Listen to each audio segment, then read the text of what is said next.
জীবনে খারাপ সময় এলে ভেঙে পড়ো না। শ্রীকৃষ্ণের বাণী মাথায় রেখো। শ্রীকৃষ্ণ বলেন, যখন জীবনে অন্ধকার নামে মনে রেখো, আলো কখনো হারিয়ে যায় না। ধৈর্যই হলো সঠিক পথে থাকার প্রথম শক্তি। কষ্ট আসবেই, কিন্তু মনে স্থিরতা থাকলে কোনো ঝড়ই তোমাকে ভাঙতে পারবে না। নিজের কর্মেই নিজের ভবিষ্যৎ গড়ে ওঠে।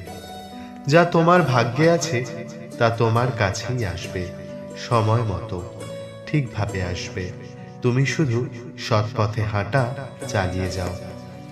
অতীতের আফসোস তোমাকে দুর্বল করে, বর্তমানের কর্ম তোমাকে শক্তিশালী করে।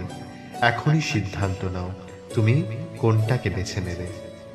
যে মনকে জয় করতে পারে সে পৃথিবীর যে কোনো কিছুই জয় করতে পারে।